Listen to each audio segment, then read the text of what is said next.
on these points is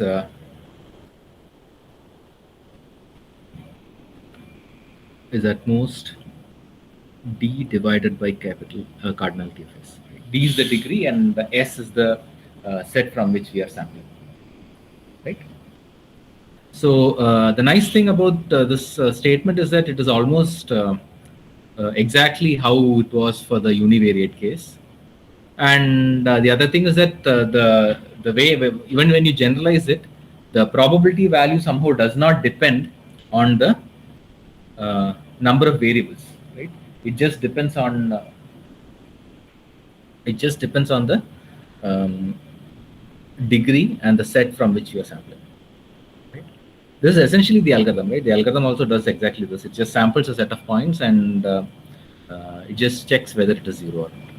And the proof, so we're going to prove this statement. And during the proof, while proving this, we will also develop the necessary basic concepts in discrete probability that you may already know, but still we'll just recall it as we do this. Okay. Is the statement clear? Any questions at this point? Any questions?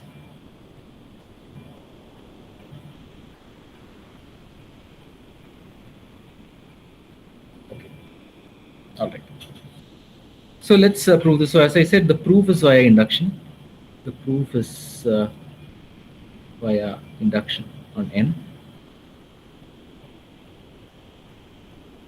And the base case is the univariate case. Base case is the univariate case. Right, where you have just a univariate polynomial.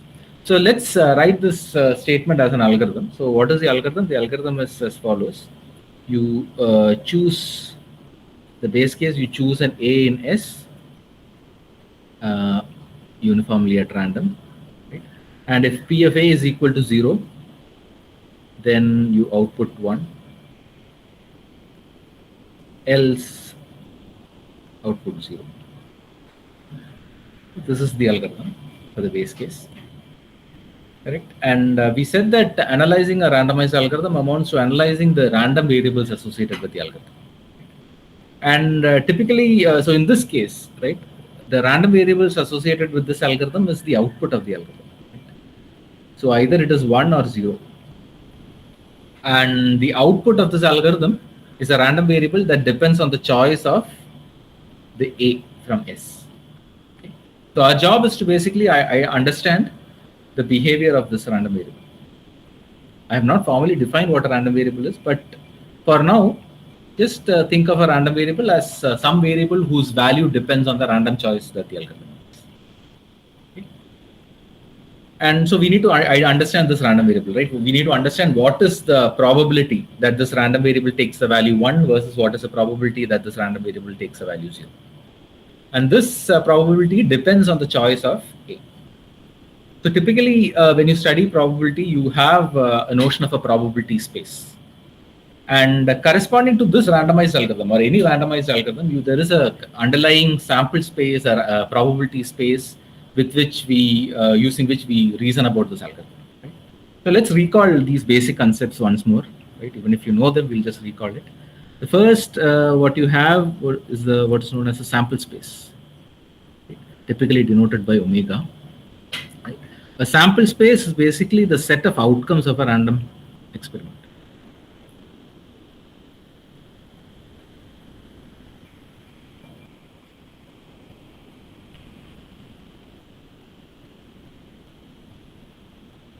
Right? So in the case of a randomized algorithm as well, it is a random experiment, right? You randomly choose numbers or elements from a set and you do something with them, right? So corresponding to this randomized algorithm also, there is a sample space associated with it, right? And the sample space is the outcome of this random experiment. So what is the sample space that you can think of here? What will be omega for our example? So typically when you study probability, you actually have the sample space, you write it, the sample space is given to you explicitly. But in the randomized algorithm, it is there. It is implicitly defined in the randomized algorithm. So what is the sample space in our case?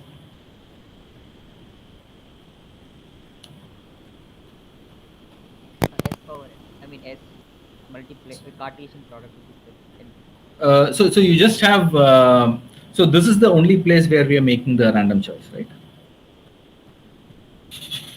So in our case, yeah. So let's look at the univariate case, right? So in this case, it is just S. This is the sample space. This is from where this is the outcome. So the random experiment is to sample an element uniformly at random from S, and therefore the sample space is S, right? And there is an underlying, so to understand the probability and the success, the probability of this random variable taking a particular value and so on, we have what is also known as the probability space. Okay. Let's just recall the notion of a probability space.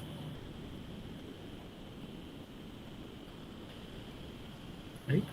A probability space is a three tuple which consists of a sample space, a collection of subsets of the sample space denoted as which are called events, and then there is a function, okay, which I will denote by PR. Okay. So this is the sample space. Okay. And this, for now, we will say that it is a set of all subsets of omega.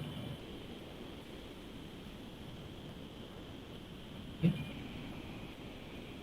So when we say that we are looking at discrete, so what does it mean to say that we are working over discrete probabilistic probability space and so on? What we mean is that the set omega is either finite or countably infinite.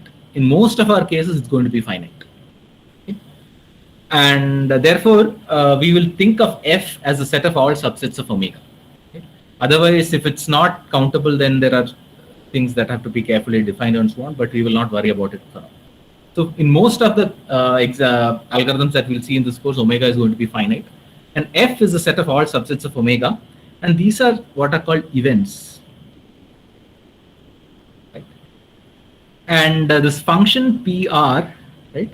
This is the function, the probability function that assigns probability values to elements in this, to the events of this probability space. Okay? These three things together define the probability space, and we have to define this function PR that should satisfy certain properties. Okay? So what is PR? So let's see. So PR is a function that assigns probability values to events. Okay? And probability values are numbers between 0 and 1. Okay? So PR is a function which assigns probability values to the function with certain conditions, right? One of the things is that probability, the function value assigned to omega is equal to 1. In effect, what it means is that at least one of the outcomes of omega always occur when you do this random experiment. And another thing that we have is that if E1, E2, and so on are mutually disjoint events, then the probability of the union of EIs is equal to summation of.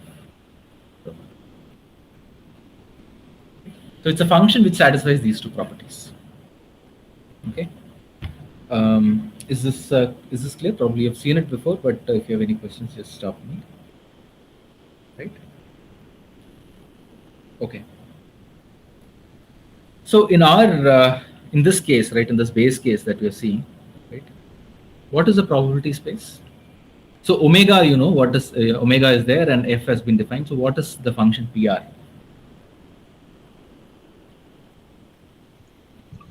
Sir, like I have some doubts. So here, are we taking the random variable as A or the output of the algorithm?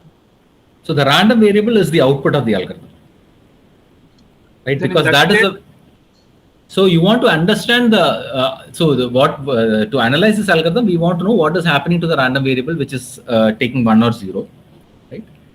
And understanding how the random variable behaves, you have to understand some underlying probability space that you have to define for this corresponding algorithm.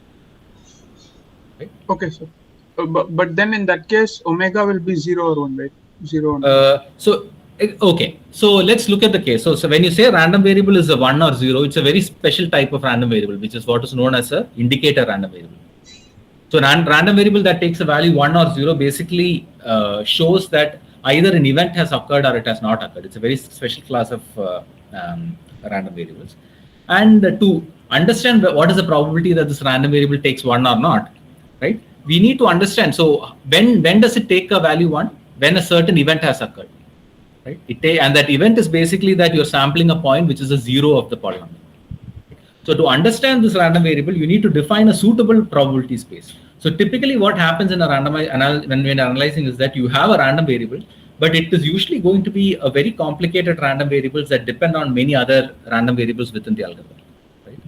So you define a suitable probability space and you look at the random variable and see how it can be simplified as functions of smaller random variables and analyze those random variables and so on. That's typically how you will do. Right? In our case, it's a very simple algorithm where the random variable just depends on the outcome of one experiment, which is when you sample a point from S, is it a 0 root of the polynomial or not? So for our case, this is the best way to define a probability space and the study. Right? That's what I mean. Okay. Yeah. So what is the function PR for us? How would you define PR?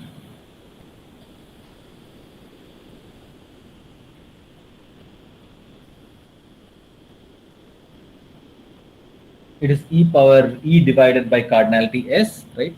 So so one way, so that is what Sarthak is saying. So that is fine. So what we can basically say is that the probability for every element omega in your sample space is equal to 1 divided by cardinality S, right? Because that is how you are choosing it.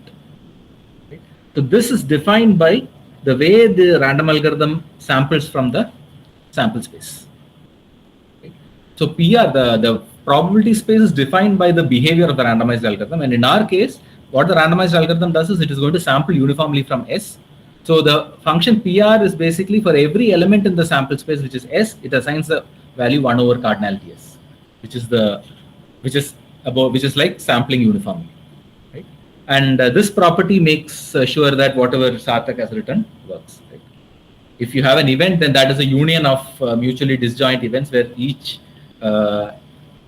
of those mutually disjoint events are individual outcomes and you just sum it up.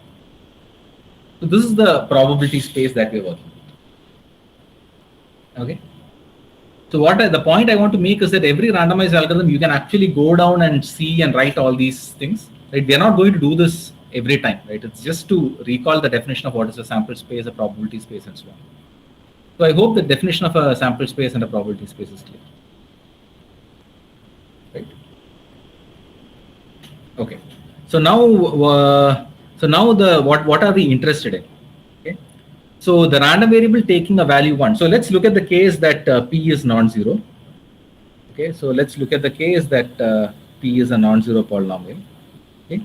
We are interested in the probability that P of A is equal to 1 when A is sampled from S. Okay. This is what we are interested in. So basically, what is the probability that this random variable corresponding to the output is 1? So to understand that, what we need to do is you want to look at the corresponding event which will make this random variable 1. So what is the event which corresponds to this random variable taking the value 1? Right? Event is some subset of S. So what is the event that we are interested in?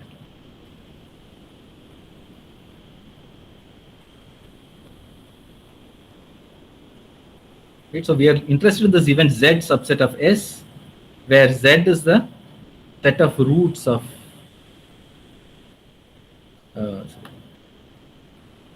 it's a set of A in S such that P of A is equal to 0. Right? This is the event that we are interested in. If this event occurs, then we will output 1. Right?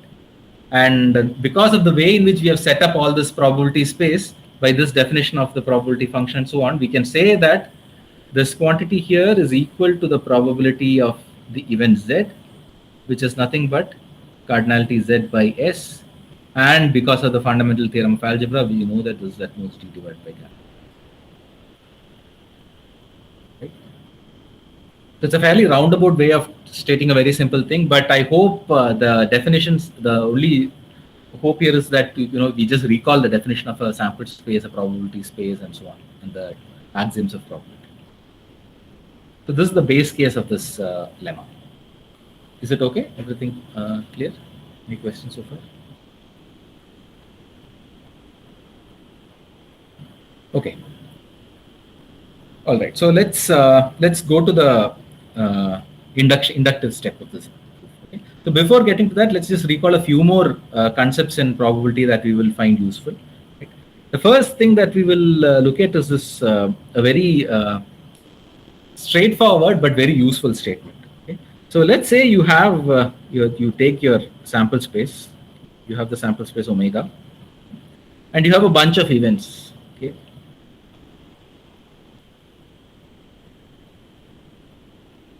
So this is say E1, E2, E3, E4, E5.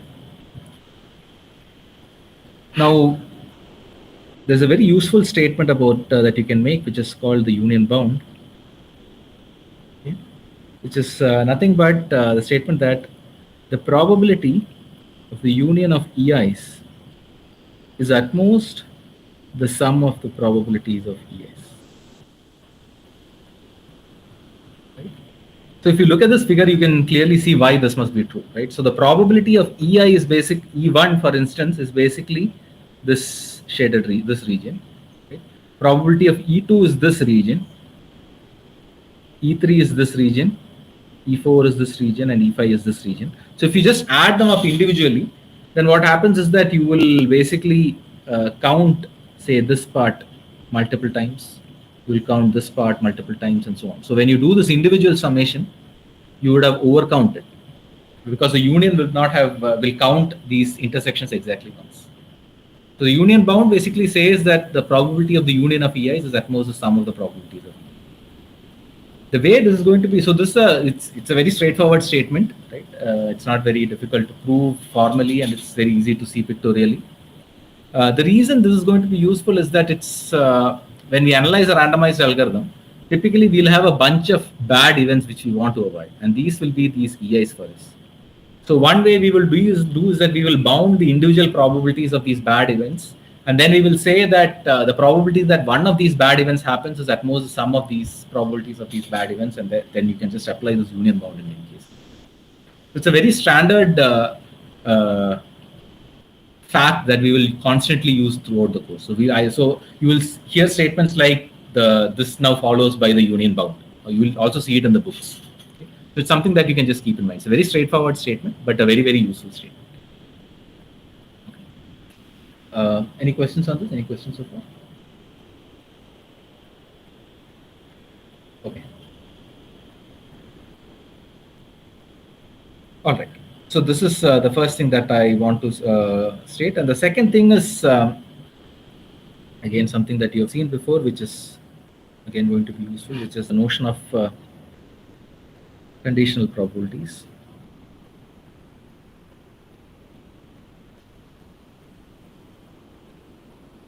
Okay. So here, what you want to do is you are looking at the probability of an event given that some other event has occurred.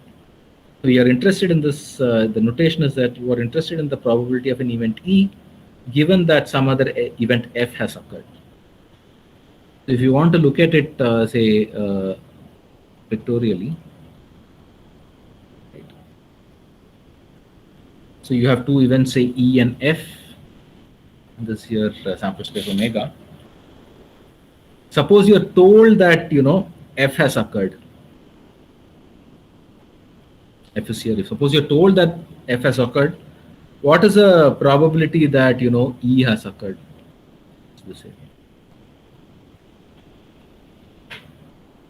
So typically, if you look at in many algorithms, randomized algorithms, you will have a step-by-step process where you'll make a random choice, then you'll do something. Then based on its outcome, you might make another random choice. You might choose to do something. Right? For instance, based on the random choice, if it is 0, you might choose to do something, and if it's 1, you choose to do something. And in each of those branches, you might have additional random choices.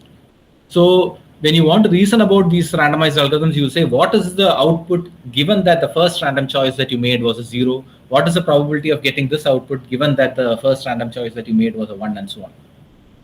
So the conditional probability for that of E given F is nothing but the probability that of E intersection F divided by probability of F.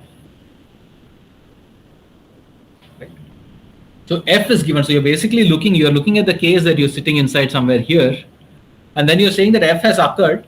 Now you're looking at what is the probability that E has occurred. So that will happen if the outcome is somewhere in E intersection F. And then you want to just normalize it to make sure that it satisfies some properties of a probability and so on. So which is why this normalization thing is sitting in here. So this is a standard definition of a conditional probability, and you read this as probability of E given F, correct? And we also, the other interesting, other important notion is the notion of independence.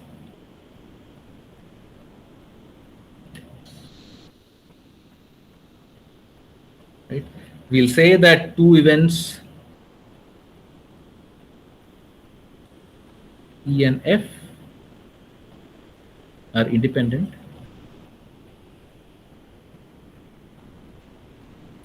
if the probability of E given F is same as the probability. Okay.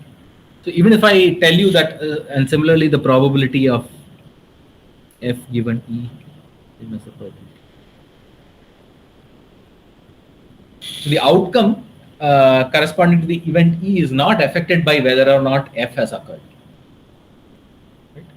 So then if that happens, then you say E and F are independent. Okay. Alternately, there is an alternate definition for independence that is sometimes written as probability. It is independent if E intersection F is probability of E into probability of F. It's also written this way. It is equivalent. But typically, when you want to prove that two events are independent, you mostly use these ideas. You never try to, use this fact here, right? Because the reason is that, well, to prove, to actually compute E intersection F, you will need to use these, to compute. The hard part is usually to say, compute. You want to compute probability of E intersection F. And what you do is you try to prove that E and F are independent and then apply this formula. Right? It's not the other way. You don't actually try to show independence this way. Right? So this is a more, at least I think this is a more nicer definition for independence. Right? It actually captures what independence means. The probability of E does not depend on whether or not an event F has occurred. So this is the notion of independence. Any questions so far? We'll also recall one simple statement, which is known as the law of total probability.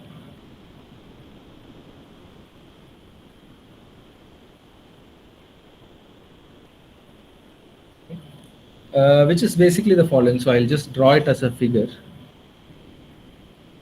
So say you have the sample space omega, okay, and you partition that into a set of events.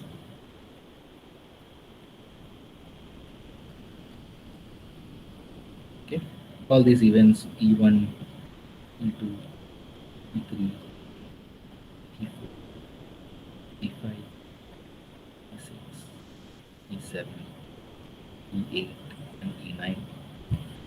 And say you're interested in this event, which is something like this. Call this event as F. Okay. So the law of total probability says that the probability of F is nothing but, for all these events, it is summation probability of F intersection EI, right? Which is nothing but summation probability of EI into probability of F given EI.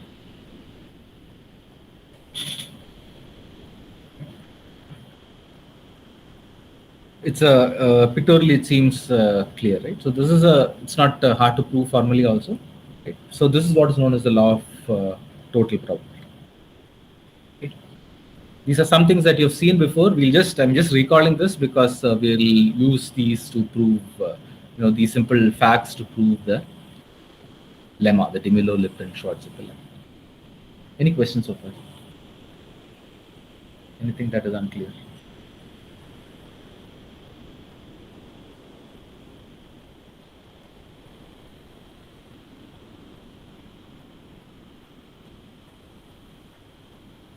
Okay.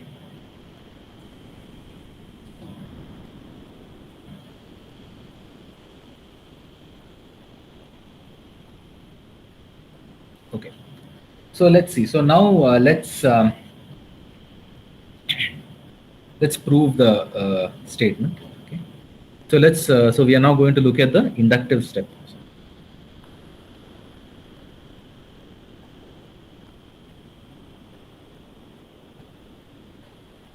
The inductive step of the algorithm.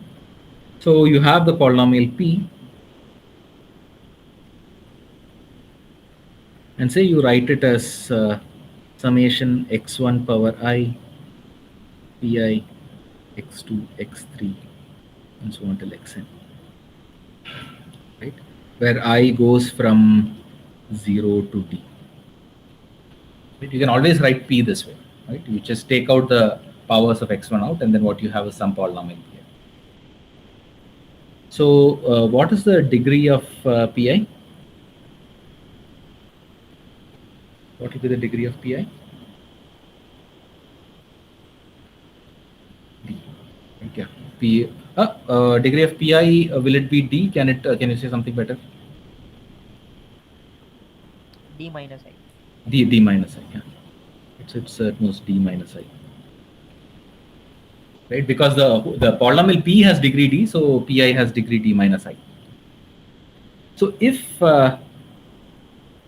p is non-zero, then there exists an I such that pi is non-zero. Right? That must exist. Right? If p is not identically zero, then there must exist an I for which pi is not identically zero. And let's choose the largest such I. Choose the largest I such that pi is okay. So now, so what are we interested in? So what are we interested in? We want to calculate this probability. The probability that when you sample A1, A2 up till AN from S, P of A1, A2 and so on till AN is equal to 0. Right? This is what we want to compute. And we said this is something like probability of Z. Okay. So here, what is Z? Z is the set of tuples where p evaluates to 0.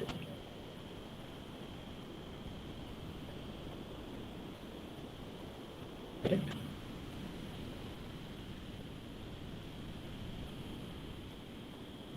So now we just use the law of total probability. We can say that this is nothing but probability of z intersection zi plus the probability of z intersection zi complement, where zi is the set of tuples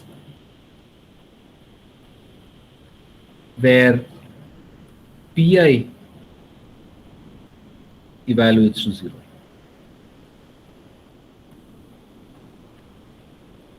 Right. So pi is a degree d minus I polynomial. So now you can look at tuples. So these are n minus 1 tuples, right? These are n tuples. These are n minus 1 tuples. So Zi is a set of n minus 1 tuples where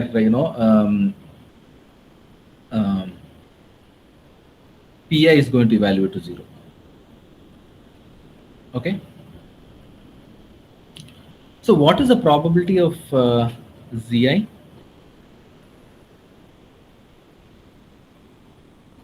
if you sample n minus 1 tuples, so many tuples from S, what is the probability that Pi evaluates to 0? Less than or equal to d by cardinal difference. D minus I divided by cardinal difference. D minus I. Right? Because this is the induction hypothesis. This is by the induction hypothesis.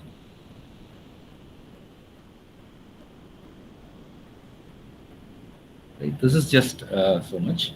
Okay. So now we can just write probability of Z is equal to the probability of Zi into the probability of Z given Zi plus the probability of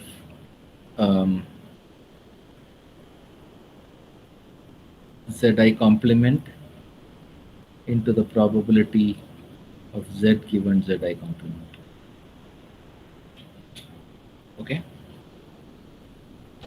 And this is at most the probability of Zi plus the probability of Z given Zi complement.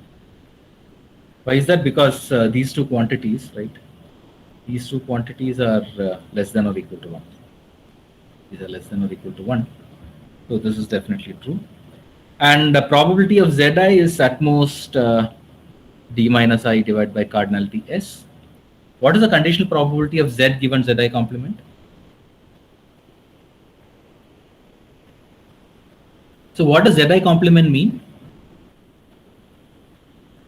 Zi complement means that the polynomial Pi has not evaluated to 0 for the assignments A2 to An, right?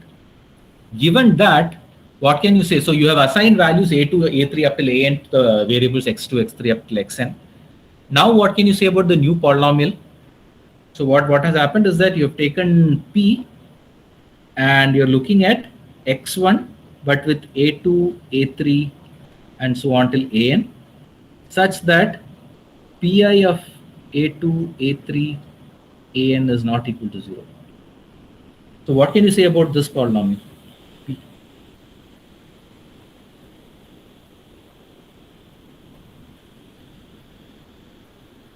That's a degree I polynomial, right? It's a degree I polynomial, right? Because I was the largest index for which Pi was non-zero. So it's a degree I polynomial. And then this quantity is nothing but the fundamental theorem of algebra again, right? You have a degree I polynomial. And what is the probability that when you randomly select an element from S, what is the probability that it will evaluate to 0? So therefore, this is nothing but at most I by S. So this probability is equal to d by cardinality. Right. So that completes the proof, right? So this completes the proof of the lemma as well as the correctness of our algorithm. It tells you that if the polynomial P is non-zero, then if you randomly sample elements from S with replacement and evaluate the polynomial, and if you say yes or no, depending on whether it evaluates to 0 or not, then the probability of error is just d divided by cardinality S. Correct? Any questions on this? It's not a very complex. It's a fairly straightforward proof that just uses some well-known facts, right? Simple facts of probability. Any questions on this?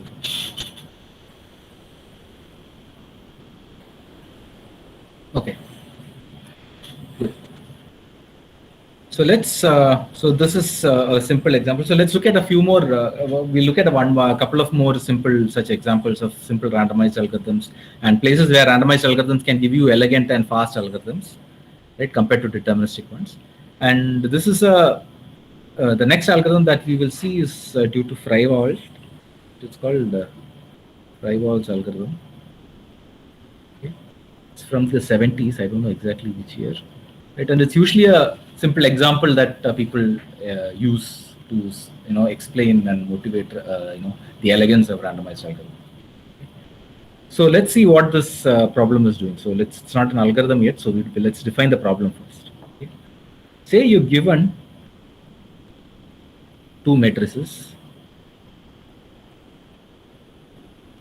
A and B. You're given three matrices. You're given three matrices A, B, C. Okay. And you want to verify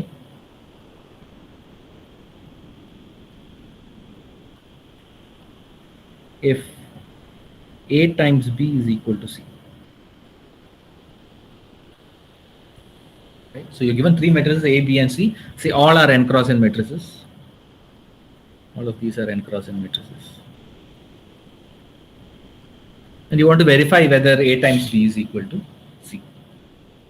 Okay. So the most straightforward algorithm would be what? It would be just, multiply A and B, right? The straightforward algorithm.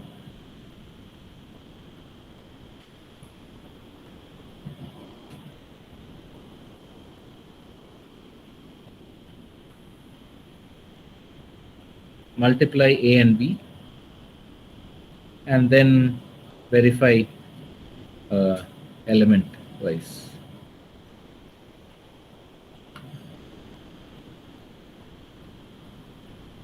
With C. This is the most straightforward algorithm. And do you know what is the time complexity of this algorithm?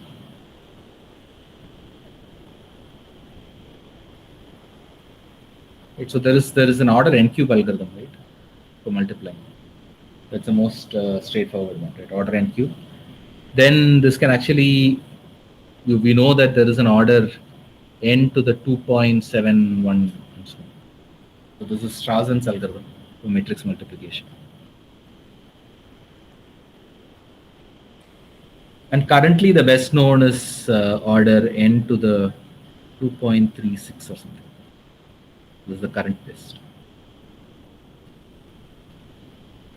But it is believed that, most people believe that there is an order n to the 2 plus epsilon algorithm. Okay. But we don't know how to obtain this. There is no, this is not known, right? But people believe that there is an order n to the 2 plus epsilon. So the straightforward algorithm would definitely will take something like, it's the most straightforward algorithm is n cube, or say n to the 2.71, n to the 2, or n to the 2.36, depending on which algorithm you use. Though these algorithms are not practical at all. They're not practical matrix multiplication algorithms. Okay. So what Frivold gives us an algorithm to do this verification in order n squared time. Okay, so what Frivold's algorithm does is a randomized order n squared algorithm to verify if A times B is equal to C. So verification is somehow much easier than just multiplying it out and checking element wise. And for simplicity, we'll make a couple of assumptions. So we'll make an assumption that A, B, C are binary matrices, which means that they take values, the entries are all 0 and 1s, and addition and multiplication is modulo 2. Okay. So A, B, and C are binary matrices, which means that the entries are 0 or 1, and the addition and multiplication is done modulo 2. Right? So you're given. So it turns, even if you if you make this assumption, still we don't know of any better algorithm than whatever is known as the current best algorithm. Right? We don't know much better than that, even for the special case. Okay. But we'll see that there is a very nice randomized algorithm which can do this verification order n squared. Okay. Any questions so far?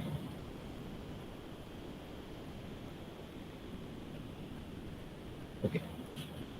So can you guess what that algorithm would be? It's so this the algorithm that you're going to see is something that you will see in many other cases. It's basically make a random choice and hope that everything will turn out well.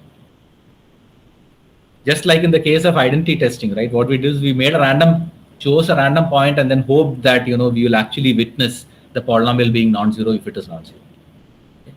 Similarly, it's the same thing that we are going to do here. So what the algorithm is the following.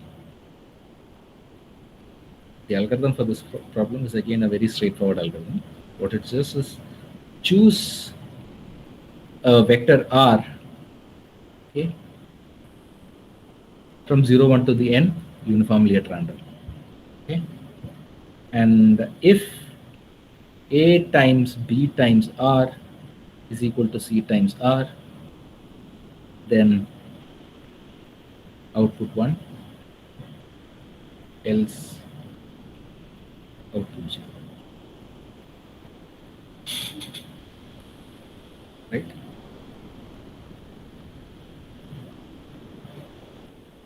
So why is this order n squared? Is that clear? Why this algorithm is order n squared? So you choose this vector, right? So this is a vector n dimension, a vector with n elements, where the vector is chosen uniformly at random, and you just check whether for this vector r, ab times r is equal to c times r.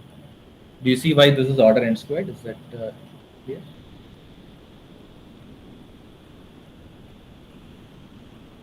Right. The reason is that what you will do is you will first multiply b and r, okay, and then you will multiply a and whatever. So b, for instance, is an n cross n matrix, right? And r is a n cross 1 vector.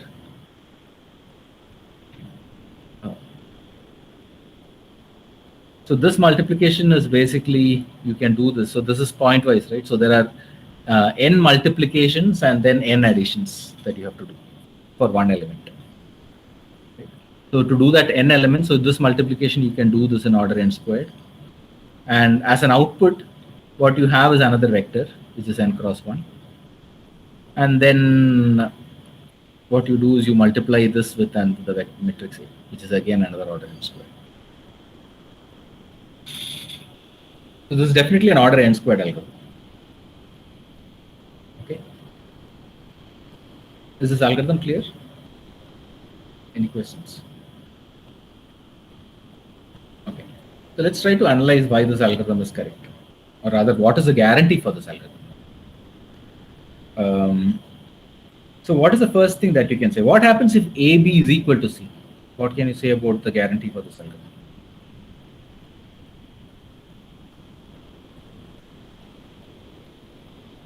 If A times B is equal to C, then what can you say about this algorithm?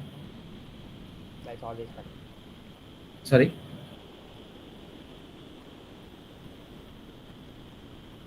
Then we'll always be right. Yeah, exactly. Then there's no, you will not make a mistake, right? If AB is equal to C, then for every R, AB times R is equal to C times R, which implies that the probability that, AB times R is equal to C times R is equal to 1. Right? You will not make a mistake. You will answer correctly in this case. So the only thing that we should think about, or we should worry about, is if AB is not equal to C. What happens then? Correct? So let's try to see the analyze this. It's going to be quite similar to what we saw before. It's not very complicated, but we'll see that the guarantee of this algorithm is not so great. Okay. So let's see. So what happens if AB is not equal to C? Then what you can say is that this matrix AB minus C, let's call it D. Okay, this is not equal to 0, which means that there exists some entry of D that is non-zero.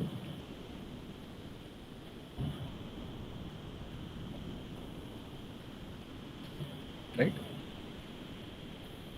So what we are going to prove is something very similar to what we saw in the case of identity testing, right? So what you want to say is that let D be a non-zero matrix, non-zero binary matrix.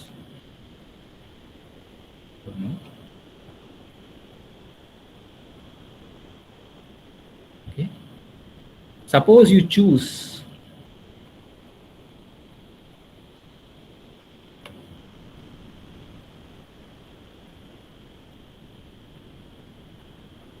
Suppose you choose R uniformly at random from 0, 1 to the n. What is the probability that D times R is equal to 0? This is exactly what we want. What is the probability that D times R is equal to 0? Right? So this is what we are going to analyze. So let's assume that D of 1 comma 1 is not equal to 0.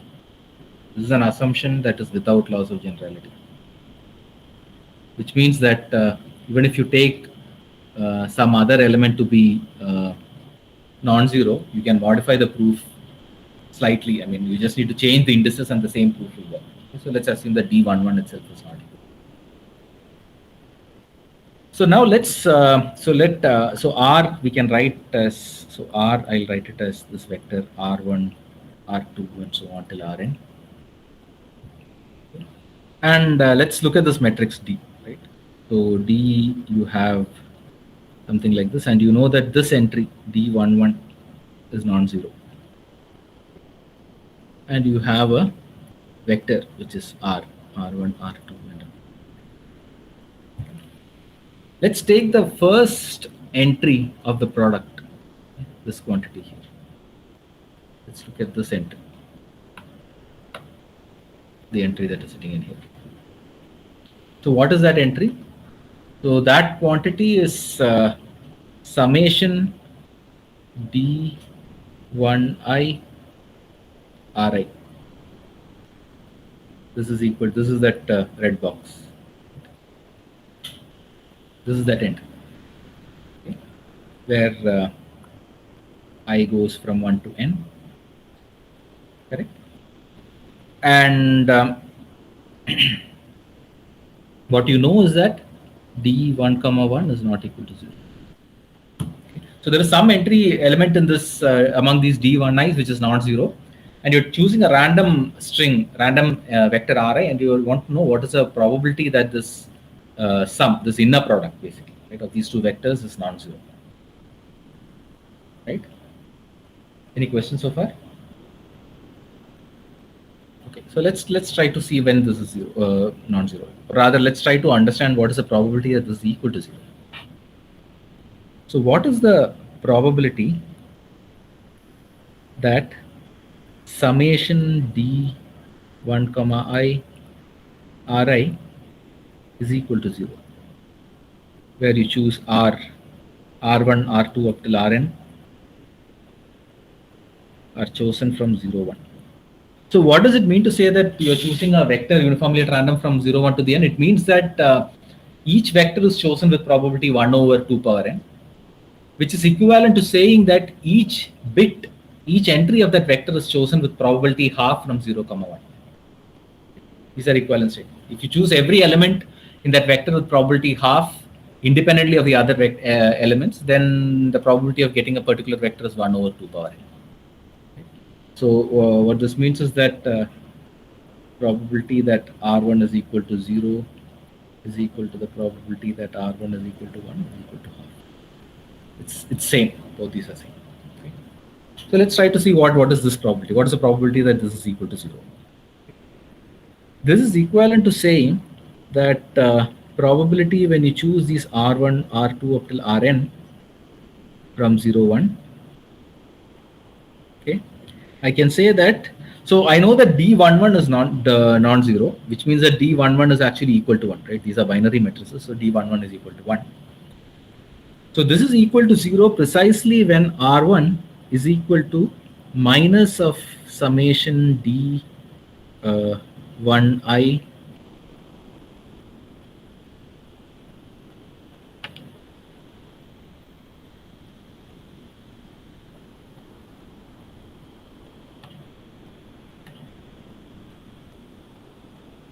R1 is equal to minus of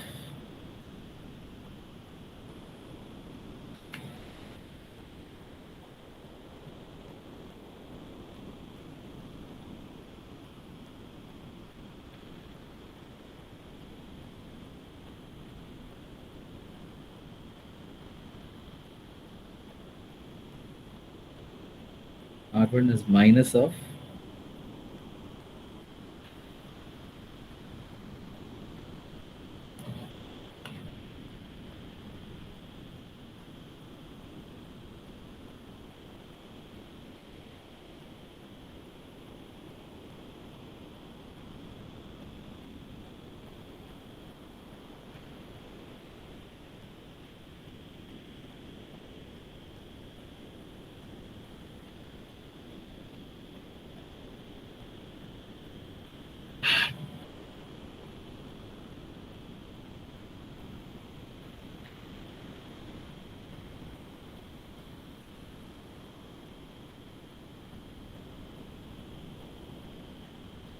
correct. This is equal to is precisely when R1 is of this form, right?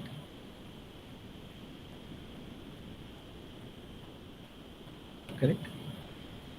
So let's rewrite this slightly, right? Let's try to use the law of total probability a little more, right? What are we saying here is that this can be written as summation over entries, say B2, B3, and so on till Bn being in 0, 1.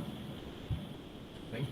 The probability that R1 is equal to minus summation D1 comma I Bi. Okay. R1 should be equal to this. Intersection, the probability that R2 up till Rn is equal to B2 up till Bn. Okay. So this is again, so this is your event F that you are interested in, right? And these are the events Ei, right? From our previous, from the way in which we wrote the law of total probability, right? So now how do you do this, right? So what is this? This is equal to summation B2, B3 and so on till Bn in 0, 1. Probability that R2 so on till Rn is equal to B1 or B2, B3 up till Bn times the probability that R1 is equal to minus summation D 1 I Ri, given that R2 to Rn is equal to B2 to Bn. Right? Clear so far? Any questions? What is this probability?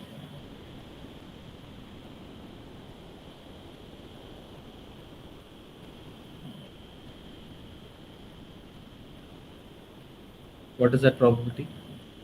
R2 up till Rn equal to B2, B3 up till Bn. So it depends on how we are sampling, right? We are sampling uniformly at random from 0, 1. So what is that probability? 1 by 2 per n. 1 by 2 per n. That is 1 power 2 power n minus 1. And what about this probability?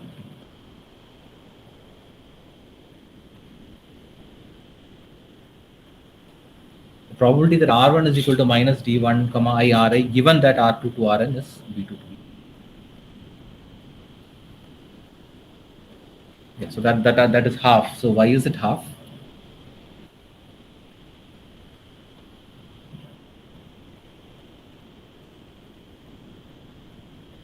It is half. So exactly, right? So the RHS value is fixed. So this is basically because of the fact that R1, the choice of R1 is independent of the choices of R2 to Rn. So if you fix R2 to Rn, then this quantity here, right? This quantity is fixed. If you fix R2 to Rn, then this part is fixed, and R1 is chosen independent of the choices of R2 to Rn. So therefore, once that value is fixed, then if you are going to randomly select a value from 0, 1, then this is just half. So this is just half. So therefore, this probability, right, the entire probability is nothing but this is exactly equal to half, right? Because this summation is for 2 power n minus 1 terms, and therefore this probability is equal to half, right? See, another way to say is to see this proof instead of writing all these, writing using these laws in a very strict way. An easy way to see this proof is that, see, even though you are choosing R1, R2 up till Rn, at the same time, you can think slightly differently. Say that you choose R2 first, then you choose R3 first, and so on. No matter what values you choose for these R1 to R3, you always have a free choice for R1 at the end. No matter how you choose R1, R2 up to R3, then to make it equal or not equal, you always have a free choice for R1 because you're doing this independently. So this analysis, sometimes you don't write it explicit, this sort of explicit calculation you don't need to do. This idea is something known as principle of deferred decisions. Right? It's just an analysis technique, right? What it basically says is that even though you're choosing R1, R2 up till Rn at the same time, you can assume that you're doing this one at a time. Right? You're saying that you're choosing R2 at a time, then R3, then Rn, and then you still have a choice, free choice for R1 at the end, since you're doing this independently. That is what this proof is actually doing. Okay. So finally, so what is the probability? So what is the final statement that we can? So the probability that D, this is what we are interested in, right? D into R is not equal to 0.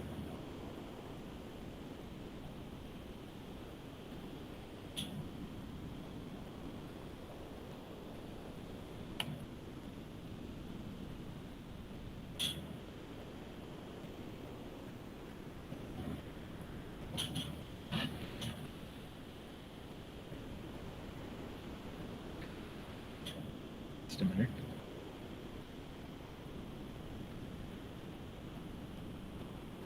Oh yeah. The probability that D into R is not equal to 0 is therefore at least half. Right? So we just argued this for the first entry. Maybe there are multiple. So maybe D. So what is D? D is AB minus C. I mean, there could be multiple entries which are non-zero. Then corresponding to all of them, you might have the corresponding. If you choose, then you can say that you basically have to look at even if at least one of those for one of those rows you get a non-zero value, then you will say that the answer is AB is not equal to C. Okay? The probability that D times R is not equal to 0 is at least half, because we argued just for one entry, right? One row which has a non-zero entry, but it could be that there are other rows as well. Right? So the probability can only increase of your success. So you can say that the probability is at least half. So the algorithm, the success probability of our algorithm. So what does that mean? If AB is not equal to C, then the probability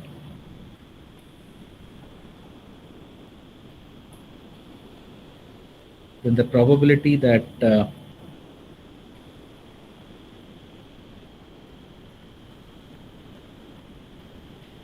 AB into R is not equal to C into R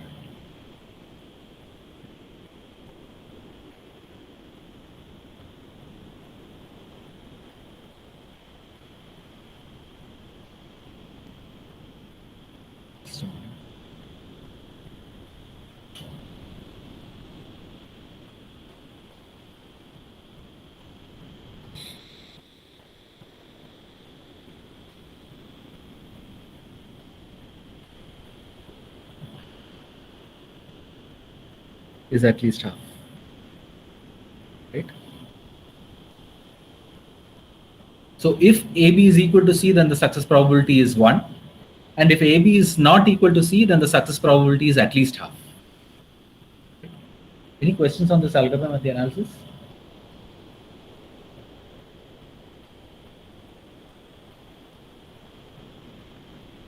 Okay. So if you notice this algorithm, it's not as good, for instance, in some sense, it's not as good as some of the previous algorithms, right? Because your success probability seems to be just at least half. Right? For instance, you could have just, instead of, if you wanted half, you could have just tossed a coin. Instead of running all this algorithm, you could have just tossed a coin, and based on the answer, whether it's head or tails, you could have just said that, it is equal or it is not equal. Right? It seems that you have not got much out of this randomized algorithm. It seems the probability is just at least half. It does not seem to have gained a lot, right? The error probability does not seem to be very low. For the identity testing, the probability was something like error probability was something like 1/100.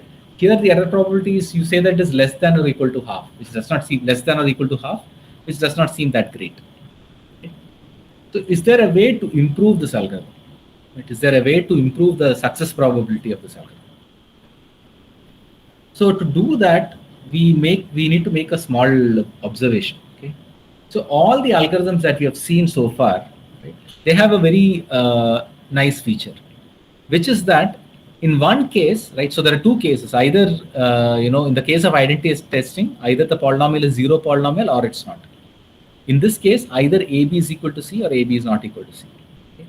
In both the algorithms that we have seen so far, in one of the error is there only in one of the cases. Okay.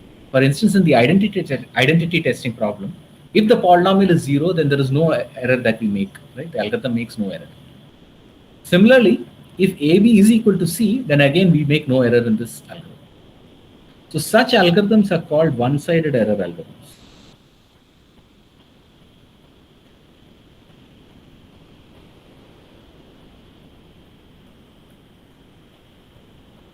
Right? So what does that mean? The error is there only in one part. So in one side there is no error. Right? If the polynomial is identically zero, then there is no error in the algorithm. Similarly, if AB is equal to C, then there is no error in the algorithm. Yeah. So Pragyan has already given the answer. It is run it multiple times. Yeah. But let's just go over it in any case. Right? We are going to do this again and again in multiple places. So it's better to just even if you know it, let's just do this. Okay? And the nice thing that we can do is that we can improve the success probability by repeating this experiment or repeating this algorithm. So let's take, in this case, let's take Freiwald's algorithm. Right? So what you do is, suppose you run. So let's see what was the algorithm. Let's just go back. Let's see how the algorithm was written.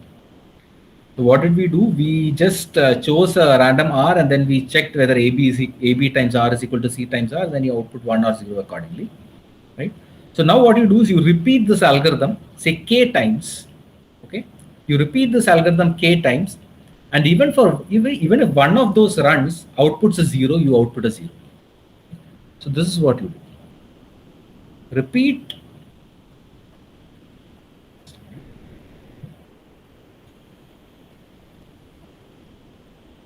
the algorithm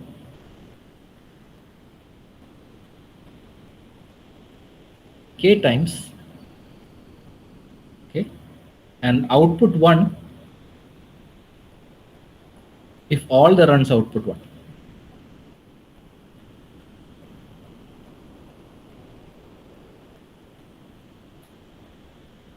Otherwise output 0.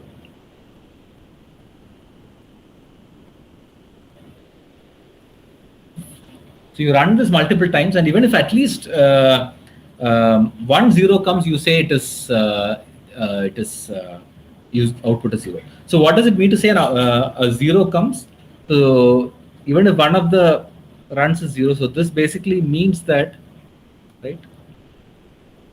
You found, it means that there exists an R such that AB times R is not equal to C times R. Correct? That's what it means. And this means that for every R sampled, AB times R is equal to C times R. The other important thing to note here is that you repeat these K times. Each time, choose a new R independently.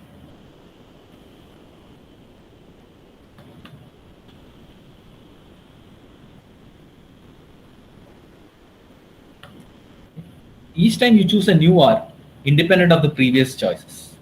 Okay?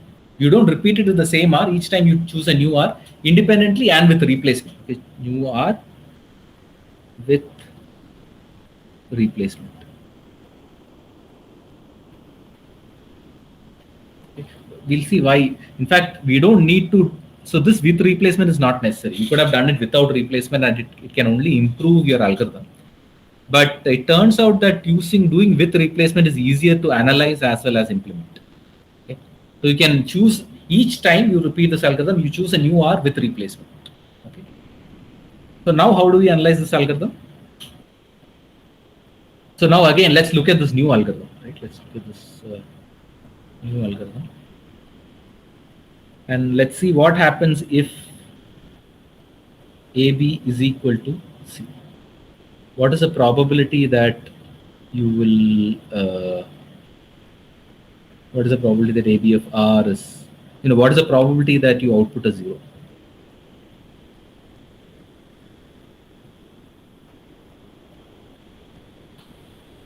What is the probability that you output a 0?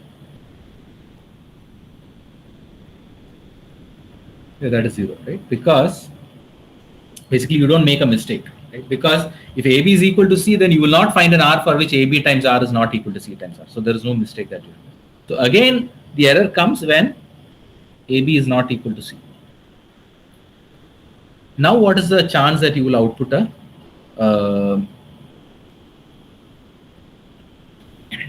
so now you need to know what is the error, right? So what is the probability that you output a 1?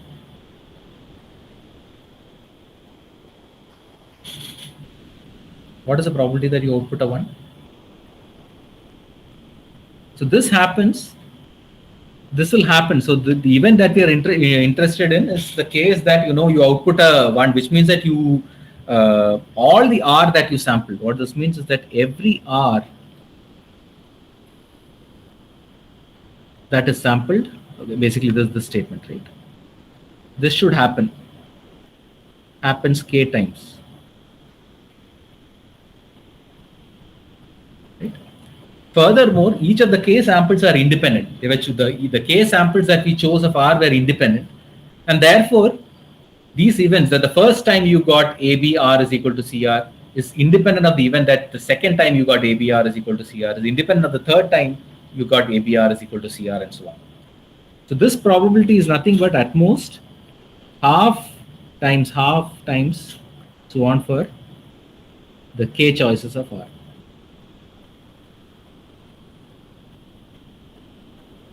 So this is something like 1 over 2 power k. Right?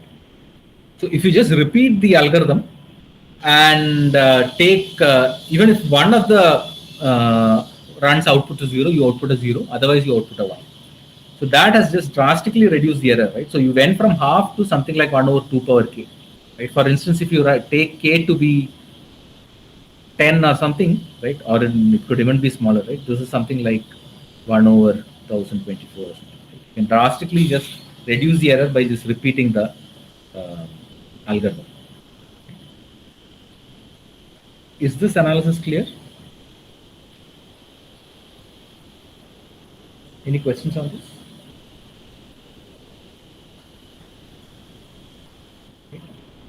So there are a couple of points to note. One is this notion of this with replacement. Okay, so notice that if you were to do this without replacement, okay, so suppose you choose the R the first time.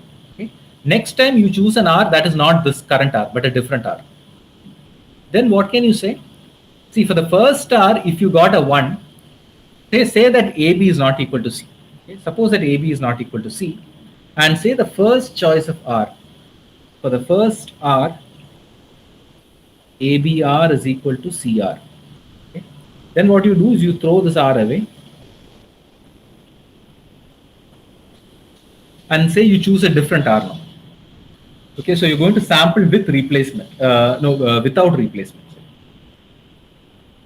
Now for the second R, right? What is the probability, or rather, what can you say about the probability that ABR is equal to CR? Will this increase, decrease, remain the same? What will happen? So this is sampling without replacement.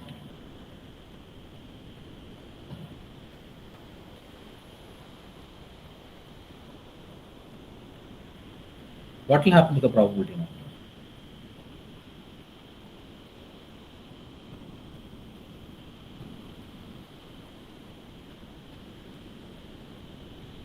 Will it be better? Do you think it will be better to do this without replacement, right? Sampling without replacement. Would the algorithm perform better?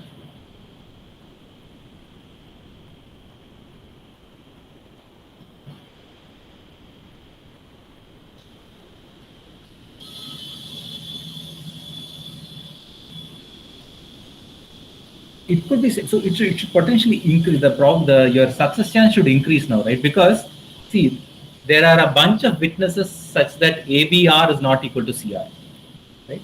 And you're hoping that you would actually sample from there.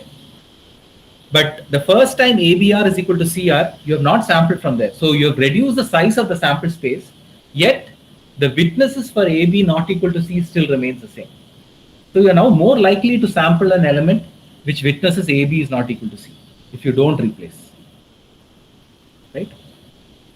You are reducing the sample size, you're reducing the sample space now each time you are not replacing, but then you are not actually reducing the good set from which you will get a witness. That remains the same, whereas you're reducing the total size.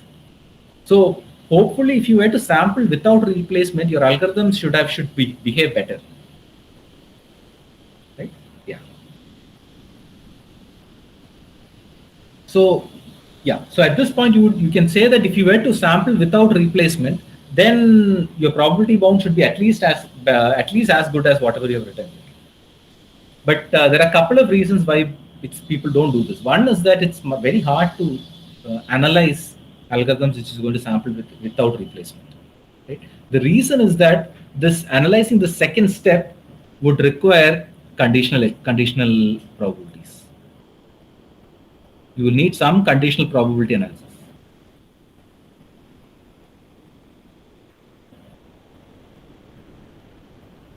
Right? If you were to do without replacement, then this analysis becomes a little more difficult, right? And that is one reason. The other reason is if say you were to implement this algorithm actually, okay? Implementing sampling without replacement is a little more difficult because you want to sample uniformly from the set 0, 1 to the n, where one of the elements is missing, one string is missing. If you were to sample uniformly from the set 0, 1 to the n, then what you need to do is to basically toss n unbiased coins, and that will give you a uniform sample from 0, 1 to the n. But now suppose you want to sample uniformly from 0, 1 to the n minus one particular string. That seems very hard to do, right? Hard to implement. How would you do that? It's not about simply spinning n coins now. So to implement sampling without replacement, if you want to write this as an algorithm, that seems a little harder. Similarly, the analysis also seems harder. So you will see that in many cases where even if you do sampling without replacement, the analysis can get better, you would still go for the sampling with replacement. It usually does not affect the algorithm a lot.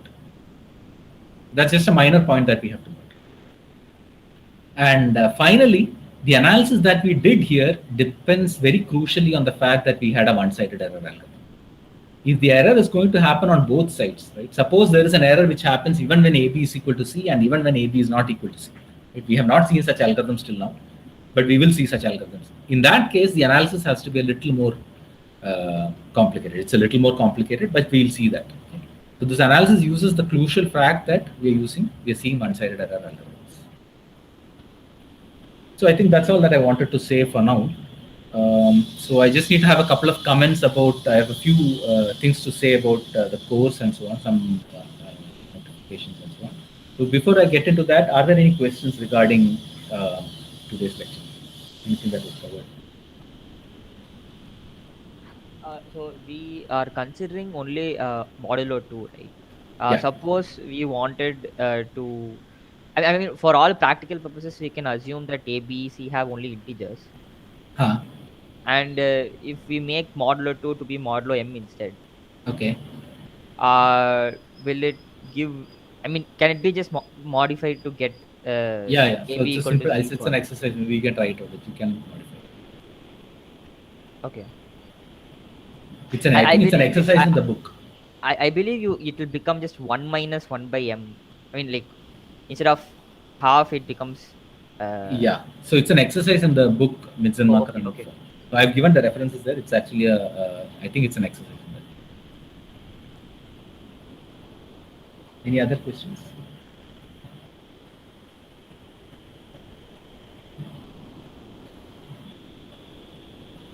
Okay. So then that's all for the lecture. So some people, you can stop the recording now.